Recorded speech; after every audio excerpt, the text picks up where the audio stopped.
बिस्मिल्लाहिर्रहमानिर्रहीम और अस्सलामुअलैकुम। 3 सितंबर और पाकिस्तान में मंगल की शाम। आज अभी तक की अहम खबरें और मेरा तज्जिया।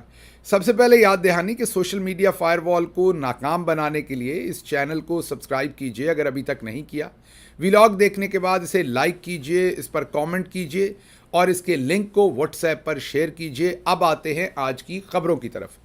आज की पहली खबर आपके सामने इस्लामाबाद हाई कोर्ट से रखते हैं, जिन्होंने इमरान खान की तरफ से दायर की गई पिटीशन दरख्वास्त जिसमें उनको मिलिट्री कोर्ट्स के हवाले ना किया जाए पर एतराज़ लगाकर वापस कर दिया है, सुनने से इनकार कर दिया है और ये कहा है कि बुनियादी हकूक़, ज़ाहिर है किसी भी शहरी को अगर अगवा होने का या नाजायज़ तरीके से परसिक्यूट होने का ख़दशा हो या किसी की तहवील में लेने का ख़दशा हो तो इससे बड़ा बुनियादी हकूक़ तो होता कोई नहीं है। लेकिन इस्लामाबाद हाई कोर्ट की अजीब मंतक है कि उन्होंने कहा है कि आजकल छुट्टियां चल रही हैं और ये सितंबर आ गया, छुट्टियां ही चलनी हैं। अब बहरहाल ये आजकल छुट्टियां चल रही हैं और छुट्टियों में हम ऐसी दरख्वास्तें नहीं सुनते, तो जनाब आप फिर कैसी दरख्वास्तें सुनते हैं। बहरहाल इमरान खान साहब की ये जो एप्लीकेशन थी कि उन्हें मिलिट्री कोर्ट्स के हवाले ना किया जाए, सिविलियन कोर्ट्स में ही रखा जाए, इसके ऊपर इस्लामाबाद हाई कोर्ट ने एतराज़ लगाया है कि छुट्टियों में हम ऐसी दरख्वास्तें नहीं सुनते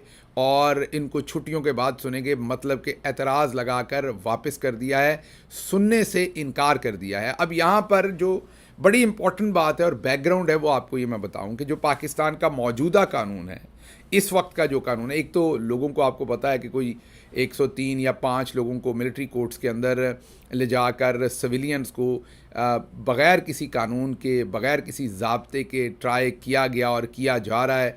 20 को सज़ा सुना दी, बाकी बेचारों को तो रखा हुआ है। और काजी फ़ायज़ ईसा साहब का वो झूठा, जाली, गलीज़ फ़ैसला बदकिस्मती के साथ जो उन्होंने करवाया सुप्रीम कोर्ट से, जिसकी वजह से उनको ये रीज़न मिला कि अभी तक उन लोगों को मिलिट्री कोर्ट्स में रखा हुआ है, वो कानून के मुताबिक नहीं है। पाकिस्तान का कानून ये कहता है कि सिविलियंस का ट्रायल सिविलियन कोर्ट्स में ही होगा। सिर्फ उस सूरत में मिलिट्री कोर्ट्स में हो सकता है अगर किसी सिविलियन ने किसी मिलिट्री अहलकार या ऑफिसर के साथ मिलकर कोई ऐसी मनसूबाबंदी की हो जो मिलिट्री के अंदर बगावत हो, मिलिट्री के अंदर कोई कू करवाना हो, कोई और ऐसी चीज़ हो, तो फिर सिविलियन जो है उसका भी मिलिट्री ट्रायल जो है उस जो मिलिट्री अहलकार है उसके साथ मिला के किया जा सकता है। अब अगर आप तमाम हालात का जायज़ा लें तो आपको ये समझ आती है और इसका इजहार इमरान खान अडयाला जेल में कर भी चुके हैं कि जनरल फैज़ हमीद को किसी टॉप सिटी की करप्शन के सिलसिले में गिरफ़्तार नहीं किया गया, क्योंकि अगर जनरल फैज़ हमीद को टॉप सिटी की करप्शन पर गिरफ़्तार करना होता तो कई साल पहले किया जाता। और टॉप सिटी या करप्शन या प्लॉट या रियल स्टेट, इसमें तो कई लोग नंबर 1 है। इसमें तो फैज़ हमीद का नंबर फिर पता नहीं कितने नंबर पे आता होगा। इसमें तो बाजवा साहब मतलब महागुरु हैं, जो उनके असासे आपने देखे थे, जैसे रातों रात 12 अरब रुपए के सिर्फ प्लॉट श्लॉट और इधर उधर असासे आ गए थे, उनकी बेगम, उनकी बहू और वो तमाम जो डॉक्यूमेंट सामने आए थे। तो इस हिसाब से जनरल फैज़ हमीद का पकड़ा जाना, उनको गिरफ़्तार करना जो है वो वाज़े तौर पर हमारा तज्जिया तो यही कहता है कि इमरान खान को, क्योंकि कोई ना कोई मिलिट्री ऑफिशियल चाहिए जिसके साथ इमरान खान को झूठे तरीके से लिंक किया जाए ताकि उन्हें मिलिट्री कोर्ट में लाया जाए। तो इमरान खान को मिलिट्री कोर्ट में खींच के लाने के लिए जनरल फैज़ हमीद को पकड़ा गया है। उसके साथ ताना बाना जोड़ा जाएगा। मोहम्मद अकरम जिसको अगवा किया हुआ है उस पर तशद्दुद कर रहे होंगे, उससे ज़बरदस्ती आप कोई बयान लेंगे और ये ताना बाना जोड़ के कि जनरल फैज़ हमीद, मोहम्मद अकरम, इन्होंने मिल के इमरान खान के साथ फ़ौजी जो है वो तनसीबात पर हमला या बगावत या कुछ ऐसा किया। तो अब क्योंकि मिलिट्री ऑफिशियल बीच में एक इन्वॉल्व हो गया तो फिर इन सारे लोगों को मिलिट्री ट्रायल इनका किया जा सकता है। इसके ख़िलाफ़ आज इस्लामाबाद हाई कोर्ट इमरान खान के वकला गए थे। इमरान खान की इस दरख्वास्त के ऊपर इस्लामाबाद हाई कोर्ट ने चिट्टा जवाब दिया है कि जी हम ऐसे केस नहीं सुनते। वैसे बात ठीक है आपकी, आप ऐसे केस ना ही सुने तो बेहतर हैं। जस्टिस आमिर फ़ारूक साहब, सभी को पता है कि आप कैसे केस सुनते हैं। तो ये पहली आपके सामने चीज़ रखनी थी कि गर्मियों की छुट्टियां जो हैं वो अभी तक ख़त्म नहीं हुई। गर्मियां ख़त्म हो गई होंगी, मेरा ख्याल छुट्टियां ख़त्म नहीं हुई। अच्छा जी, अगली खबर जो है वो बहुत ही इंटरेस्टिंग है। इस्लामाबाद में आपके और हमारे बड़े प्यारे इरफान सदीकी साहब, याद कीजिए वो जो कहते हैं, आसमा शराजी साहबा ने कहा था कि नवाज़ शरीफ जो है वो प्रेशर कुकर है, उसमें प्रेशर भर रहा है, किसी वक्त भी फट सकता है नवाज़ शरीफ। और इरफान सदीकी साहब ने कहा था कि नहीं, उनके अंदर एक सीटी लगी हुई है, गाहे गाहे उसमें से थोड़ी थोड़ी हवा निकलती रहती है, तो उनका प्रेशर नहीं बनता, वो फटेंगे नहीं। वही इरफान सदीकी की बात कर रहा हूँ। आज उन्होंने, मैंने पहले भी आपको कहा था कि लोगों के नौजवान बिगड़े होते हैं, हमारे बाबे बिगड़े हुए हैं, और आज उन्होंने एक और गलीज़ हरकत की है, और वो गलीज़ हरकत उन्होंने अपने बढ़ापे के ऊपर एक और कालक मली है, मैं यही कहूँगा। आज उन्होंने एक बिल पेश किया है पार्लियामेंट के अंदर, जिसके मुताबिक इस्लामाबाद में जलसा करने की सज़ा 3 साल और 10 साल है। पहली दफ़ा अगर आप जलसा करेंगे हुकूमत की इजाज़त के बगैर तो 3 साल सज़ा होगी, दूसरी दफ़ा करेंगे तो 10 साल सज़ा होगी। कहीं शुक्र है सज़ाए मौत नहीं रख दी तीसरी दफ़ा करने के ऊपर। ये जमहूरियत है, ये इस कदर बेशर्म है, लोग इस कदर इम्प्यूनिटी के साथ बेशर्मी करते हैं, बल्कि आप दूसरे लफ्ज़ों में माजरत के साथ कहें कि ठंडे बेशर्म हैं, कि इनको ये एहसास ही नहीं है कि एक ये पॉलिटिकल गवर्नमेंट है, एक जमहूरी गवर्नमेंट है, और इस जमहूरी गवर्नमेंट के अंदर इन लोगों को इस चीज़ का बिल्कुल एहसास नहीं है कि इन्होंने किस तरीके से जमहूरियत का खून कर रहे हैं ये लोग, और इन्हें एहसास भी नहीं है। एक मिनट के लिए सोचिए कि कभी कोई जमहूरी हुकूमत जो है वो ये सोच सकती है कि जलसा करने पे 3 साल या 10 साल सज़ा देनी, और ये सिर्फ़ और सिर्फ पाकिस्तान तहरीक इंसाफ का जो जलसा हो रहा है उसको रोकने के लिए, उसमें रोड़े अटकाने के लिए इन्होंने ये हरकत की। और मेरा तो उसी टाइम ओपिनियन था कि ज़ाहिर है इमरान खान साहब को तो जो बाहर से इन्फॉर्मेशन दी जाएगी वो उसी के ऊपर फ़ैसला करेंगे। 22 तारीख का जब जलसा आपको याद होगा कि कैंसिल करवाया गया था, तो मैंने उसी वक्त आपको कहा था कि ये इंतज़ामिया कभी भी, और ये कहा गया था कि अगला जो जलसा है उसमें ये तावन करेंगे। आपने देखा कि उसकी पेशबंदी ये पहले से कर रहे हैं कि ये अब ऐसे कवानीन बना रहे हैं कि उसमें जो मुंतज़मीन हों या दूसरे लोग हों उनको सज़ाएँ दी जा सकें, और इससे मतलब अनडिक्लेयर्ड मार्शल है ना, और इसके बाद आप क्या कहेंगे? इसके अलावा मार्शल ने क्या लगना है? मतलब अगर आप किसी को गैदरिंग करने की भी इजाज़त नहीं दे रहे, और उस पर 3 साल और 10 साल, कोई जुर्माना नहीं है, कोई 2 दिन 10 दिन 4 दिन की सज़ा नहीं है। आप गौर कीजिए, 10 साल सज़ा बहुत ही क्रिमिनल इंटेंट के केसेस के अंदर दुनिया में दी जाती है, और पाकिस्तान में भी इवन। लेकिन यहाँ गौर कीजिए कि जलसा करने के ऊपर 3 साल और 10 साल कैद करने का बिल जो है वो पार्लियामेंट में पेश किया गया, और इसके बावजूद ये चाहते हैं कि इनको जमहूरी हुकूमत कहा जाए। ये पेशबंदी है, ज़ाहिर है, पाकिस्तान तहरीक इंसाफ को आइंदा रोकने की। अच्छा जी, अगली खबर जो है वो है कि सरकारी मुलाजमीन पर सोशल मीडिया इस्तेमाल करने की पाबंदी लगा दी गई है। जी हाँ, एक एस्टेब्लिशमेंट डिवीज़न ने एक बड़ा ही आला तरीन सतह से एक सर्कुलर जारी किया है, वो हम आपको स्क्रीन पर दिखा भी रहे हैं, जिसके मुताबिक जितने भी फेडरल गवर्नमेंट के अंदर मुलाजमीन आते हैं वो सोशल मीडिया इस्तेमाल नहीं कर सकते, किसी किस्म का सोशल मीडिया भी, ट्विटर, टिकटॉक, फेसबुक, यूट्यूब, किसी किस्म का भी। बल्कि उनको ये कहा कि आप आर्टिकल भी नहीं लिख सकते। शुक्र है कहीं पढ़ने पे भी पाबंदी नहीं लगा दी, सुनने पे भी पाबंदी नहीं लगा दी। बहरहाल जब सोशल मीडिया पर पाबंदी लगाई तो असूली तौर पर तो सुनने पे भी पाबंदी लगा दी, मतलब कि इन्हें रिपोर्ट चाहिए, इन्हें बुत चाहिए, वो बुत जो इनके खौफ में मुब्तला हों, ना वो सुन सकते हों ना वो बोल सकते हों। इससे ज़्यादा आप कैसे प्रूव करेंगे कि मुल्क में अनडिक्लेयर्ड मार्शल लगा हुआ है और ये हर चीज़ को कंट्रोल कर रहे हैं, और कोई ऐसी चीज़ नहीं जो लोगों को करने दे रहे हैं। मसलन अब ये जो सरकारी मुलाजमीन का मतलब अफसरान भी हैं, ग्रेड 22 के अफसरान भी हैं, ग्रेड 22 से लेके ग्रेड 1 के तमाम मुलाजमीन जो सरकारी हैं, अफसरान, एहलकार, तमाम लोग, वो अब किसी किस्म का सोशल मीडिया अकाउंट रख ही नहीं सकते। तो जाहिर है वो कंटेंट सुन भी नहीं सकेंगे, और उसके बाद वो किस तरीके से अपने एक्सप्रेशन का इज़हार करेंगे। लेकिन मैं आपको यहाँ एक इम्पॉर्टेंट बात बताता हूँ, आप देखेंगे आने वाले दिनों में भी कि ये जितने तमाम लोग हैं, मसलन ये जितने तमाम लोग असिस्टेंट कमिश्नर्स हैं, डिप्टी कमिश्नर्स हैं, ये आप देखेंगे कि मैं अभी आपको बता रहा हूँ, ये सोशल मीडिया यूज़ करेंगे। जो प्रोपेगेंडा इनसे करवाना होगा पाकिस्तान तहरीक इंसाफ के ख़िलाफ़ वो करेंगे, और बहुत सारे ऐसे जगहें जहाँ से प्रोपेगेंडा करवाना होगा वो सरकारी सतह पर, सरकारी सरपरस्ती में वो प्रोपेगेंडा करवाया जाएगा। लेकिन जो आम सरकारी मुलाजम है, आम ऑफिसर है, उसको अपने कंसर्न वॉइस करने से रोका गया है। वजह उसकी मैंने आपको बता दी है, यही है कि किसी सूरत भी लोग आवाज़ ना उठाएं, ना आज़ादाना सोच सकें और ना ही आज़ादाना बोल सकें।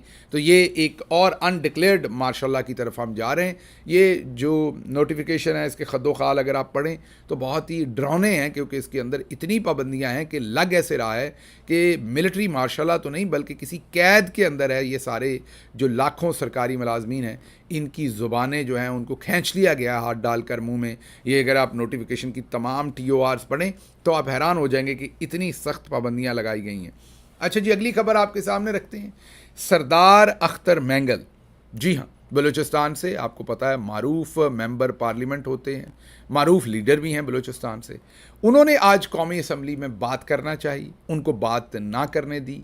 उन्होंने कौमी असम्बली में बात करनी थी उनके मुताबिक बलूचिस्तान के ऊपर, उनको बात नहीं करने दी। उन्होंने गुस्से में आके या अब उन्होंने फ्रस्ट्रेशन में, जो भी आपने कहना है, या तकलीफ़ में, उन्होंने अपनी रुकनीत से इस्तीफ़ा दे दिया। अपने इस्तीफ़े में उन्होंने लिखा कि उन्हें रियासत पाकिस्तान, सदर पाकिस्तान, वज़ीर आज़म पाकिस्तान और पाकिस्तान की कौमी असम्बली के ऊपर कोई एतमाद नहीं है। उन्हें किसी किस्म का इनके ऊपर ना तहफ़्फ़ुज़ फ़ील करते, ना एतमाद फ़ील करते हैं, इसलिए वो अपनी कौम को डिलीवर नहीं कर सके। उन्होंने इस्तीफ़े में लिखा उन्हें इस बात की शर्मिंदगी है, एहसास है कि वो अपनी कौम का यहाँ मुकदमा रिप्रेजेंट नहीं कर सकते। उन्होंने कहा कि बलूचिस्तान की आवाज़ कोई नहीं सुन रहा, हमें सब कहते हैं कि वो हमारे साथ हैं, लेकिन हमारी आवाज़ ना कोई सुनता है और ना ही समझना चाहता है। उन्होंने कहा अगर मैं आपको बुरा लगता हूँ और मेरी बातें आपको बुरी लगती हैं तो आप मेरा बेशक असम्बली के बाहर इनकाउंटर करवा दीजिए, मुझे कत्ल करवा दीजिए, लेकिन असम्बली में मेरी बात तो सुनिए। अगर आप सुनेंगे तो आपको बात समझ आएगी। ये बात उन्होंने लिख के आज इस्तीफ़ा दिया। मैं ये कहूँगा कि जो कुछ बलूचिस्तान के साथ किया जा रहा है उसमें ये बहुत ही अफसोसनाक है कि आज सरदार अख्तर मैंगल ने इस्तीफ़ा दिया। भले उन्होंने आज तकरीर ना कर देने के मामले को इस्तेमाल किया, पहले से ही जहन बनाया हो उन्होंने इस्तीफ़ा देने का, और जहन जो मौजूदा बलूचिस्तान के अंदर सूरत हाल है उसमें जो लोकल प्रेशर उनके ऊपर आ रहा होगा, क्योंकि वो भी एक कौम परस्त जमात या सियासत करते हैं, तो उसमें वो अपने लोगों के और अपनी उधर के प्रेशर की वजह से शायद पहले ही डिसीजन कर चुके हों कि उन्होंने इस्तीफ़ा करना, और आज तकरीर ना कर देने के या तकरीर ना करने देने की जो वजह है उसे इस्तेमाल करके उन्होंने आज इस्तीफ़ा दिया है। भले या इसी वजह से दिया, ये तो मैं नहीं कह सकता, लेकिन ये रियासत पाकिस्तान के लिए किसी सूरत भी दुरुस्त बात नहीं है, ये किसी सूरत भी कोई पॉजिटिव बात नहीं है रियासत पाकिस्तान के लिए। बलूचिस्तान हम सबको पता है कि बदतरीन तेज़ी के साथ वहाँ मामलात ख़राब हो रहे हैं और खुदा न खास्ता हमारे हाथ से निकल रहा है। ऐसे हालात में जब वहाँ पर हमें चीज़ों को बहुत अक्लमंदी और दानिशमंदी के साथ कंट्रोल करने की ज़रूरत है। वहाँ पर जो चंद लोग कौमी धारे के अंदर हैं, मीन असम्बलीज़ के अंदर हैं, पाकिस्तान के कॉन्स्टिट्यूशन को मानते हैं, आइन को मानते हैं, रियासत को मानते हैं, उन लोगों को भी अब पुश करके दीवार के साथ लगाया जा रहा है, या कम अज़ कम ऐसे हालात बनाए जा रहे हैं कि वो भी अब छोड़ के जा रहे हैं। तो तमाम तर ये असम्बली कठपुतली है, सब कुछ है, इस्टेब्लिशमेंट इसको कंट्रोल कर रही है। इसलिए मैं इस्टेब्लिशमेंट से ही रिक्वेस्ट करूँगा कि आप हर सूरत वहाँ पर दानिशमंदी के साथ फ़ैसले करें और ये वाले मामलात जो हैं इनको हाथों से ना निकलने दें। ताकत का इस्तेमाल हर चीज़ का इस्तेमाल नहीं होता। लेकिन साथ चलते चलते मैं आपको ये भी बता दूँ कि जो अख्तर मैंगल साहब हैं उनको भी अपने गिरेबान में देखना पड़ेगा, माजरत के साथ उनको भी देखना पड़ेगा कि रजीम चेंज के ऊपर उन्होंने किस तरीके से टाउट बने थे, वो भी मिलिट्री इस्टेब्लिशमेंट के, और उनके आंख के इशारे से उन्होंने वहाँ वोट दिया था जहाँ मिलिट्री इस्टेब्लिशमेंट चाहती। तो बदकिस्मती से बलूचिस्तान के हालात में जहाँ पाकिस्तान की मिलिट्री इस्टेब्लिशमेंट का बहुत ज़्यादा आप ये कह सकते हैं कि कसूर है, या सियासतदानों का भी है या सभी का है, वहाँ जो बलूचिस्तान के सरदार हैं और सियासतदान हैं उनका भी पूरा कसूर है। वो 24 घंटे रहते तो टाउट बने हैं इस्टेब्लिशमेंट के और उनकी आंखों के इशारों के ऊपर काम करते हैं, और फिर अचानक से उन्हें जमहूरियत पसंद होने का भी फिर दौरा पड़ जाता है। जब अपने लोगों का प्रेशर आता है फिर जमहूरियत पसंद बनते हैं, फिर हुर्रियत पसंद भी बनते हैं और पता नहीं क्या कुछ बनते हैं। तो इसलिए आपको याद करना होगा अख्तर मैंगल साहब कि आपने जो बदतरीन किरदार अदा किया था, इस्टेब्लिशमेंट के टाउट बने थे बदकिस्मती से उस वक्त, या इस्टेब्लिशमेंट के हाथ का आलाकार बने थे, और पाकिस्तान के अंदर आपने इमरान खान की हुकूमत गिराने के लिए आपने वोट किया था इस्टेब्लिशमेंट के इशारों के ऊपर, तो हमें था कि हम आपको याद करवाएं। लेकिन एक बार फिर कहूँगा, उसके बावजूद हालांकि ग्रीवेंसेज हैं हमारे अख्तर मैंगल ने जो कुछ किया था, और अख्तर मैंगल साहब का कोई किरदार या दूसरे बलूच जो सरदार हैं उनका किरदार कभी भी इस्टेब्लिशमेंट के साथ जो उनका कनेक्शन है और इस्टेब्लिशमेंट को जिस तरीके से वो मानते हैं और उनके इशारों पर चलते हैं, तो कभी भी कोई बहुत हौसला अफजा नहीं रहा। लेकिन उसके बावजूद हम कहेंगे कि लार्जर इंटरेस्ट जो नेशन का है, उसमें बलूचिस्तान के मामलात को अकल के साथ, होश के साथ, दानिशमंदी के साथ हैंडल किया जाए। ये ना हो कि मामलात जो हैं वो बिल्कुल ही हमारे हाथ से निकल जाएं। अच्छा जी, अगली खबर आपके सामने रखते हैं। नईम बुखारी साहब और काजी फायज ईसा का टाकरा हुआ है अदालत में। नईम बुखारी साहब एक केस प्रेजेंट कर रहे थे, काजी फायज ईसा साहब ने हस्बे तौफीक वही हरकत की जो दूसरों के साथ करते हैं। काजी साहब बहुत ऊंची आवाज़ में बोले, उस पर नईम बुखारी साहब ने फिर काजी को खड़का दिया अदालत में ही। नईम बुखारी साहब ने उन्हें शट अप कॉल दी और काजी साहब को ज़ाहिर है माई लॉर्ड कह के ये कहा कि ऊंची आवाज़ में मेरे से बात मत करें। अगर आप ये समझते हैं कि आप ऊंची आवाज़ में बात करके मुझे डरा लेंगे तो आप गलत हैं, मैं नहीं डरूंगा, इसलिए खामखा अपनी आवाज़ ऊंची ना करें, आवाज़ मध्यम रखें। उसके बाद काजी साहब थोड़े से काजी बने और उन्होंने फिर उसके बाद अपनी आवाज़ मध्यम की और फिर नईम बुखारी साहब ने एक चुटकुला सुनाया जिस पर सारी अदालत हंसी। लेकिन काजी साहब फिर वो कभी इस कोने को देख रहे थे और उस कोने को हजीमत में नईम बुखारी साहब ने कहा कि एक दफ़ा एक वकील एक अदालत में पेश होने गया और वकील जैसे ही अदालत में गया तो जज साहब ने कहा बहस शुरू करें। तो वकील ने कहा कि नहीं, पहले आप सवाल कर लें फिर मैं बहस करूँगा। उस पर पूरी अदालत हंस पड़ी। ये लतीफ़ा मेरा ख्याल नईम बुखारी साहब ने उधर खड़े होकर ही बनाया था और काजी साहब के लिए बनाया था, क्योंकि वो बहस नहीं सुनना चाहते, सवाल करना चाहते हैं। काजी साहब को समझ नहीं थी हाउ टू हैंडल इट। बहरहाल दूसरी बात यह है कि नईम बुखारी साहब ने जब कोई माजी की बात की, बुनियादी तौर पर वो डिक्टेटर अयूब खान जिसने पाकिस्तान में असल में जमहूरियत जी, ये जो सब कुछ आज आप देख रहे हैं ना, इसकी बुनियाद अयूब खान ने रखी हुई है। जब 1956-58 में उन्होंने सबसे पहले मुल्क के अंदर ये सब कुछ किया था और वहाँ से खून मुंह को लगा था मिलिट्री इस्टेब्लिशमेंट की। और फिर जो कुछ भी बाद में हुआ, या खान हो या ज़ियाउल हक हो या मुशर्रफ हो, वो छोटे मुजरिम हैं अगर आप गौर करें। असल अगर कोई मुजरिम है तो वो अयूब खान है, जिन्होंने पाकिस्तान की तबाही का सौदा तब किया था 1956-58 में।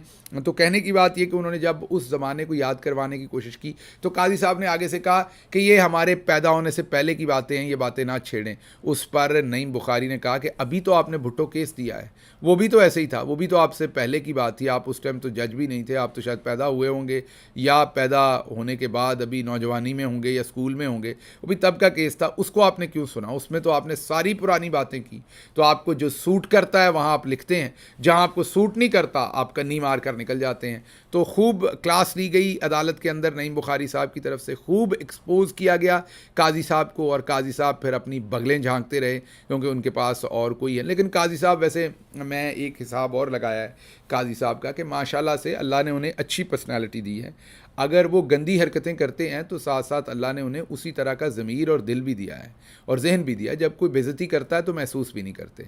अच्छा कॉम्बिनेशन है। वैसे कुछ लोग तो ऐसे भी हैं जो गंदी हरकतें करते हैं, वैसे एहसन इकबाल साहब हैं, सारे बुरे काम करेंगे, टाउटगिरी करेंगे, लेकिन उसके बावजूद अपने दिलो दिमाग के अंदर वो अपने आप को जो है वो किसी मुस्लिम बड़े लश्कर का वो अपने आप को खलीफा या सिपा सलारी समझते हैं जो बहुत बड़ी इखलाकी इक़दार के ऊपर फायज़ हो, और काम सारे उन्होंने जो है वो अनएथिकल करने हैं पॉलिटिक्स के अंदर, लेकिन अपने आप को समझना बहुत ही इखलाकी इक़दार के ऊपर है। काजी साहब का ये है कि उनकी बिस्ती शिस्ती जब कोई आगे से तगड़ा बंदा करे तो आराम से करवा लेते हैं। उनको पता है कि यार मैं गंदे काम करता हूँ। ख़बरें और भी थी लेकिन फिर व्लॉग लंबा हो जाएगा, इसलिए यहाँ से इजाज़त दीजिए। अल्लाह आपका हामी व नासिर हो। पाकिस्तान जिंदाबाद।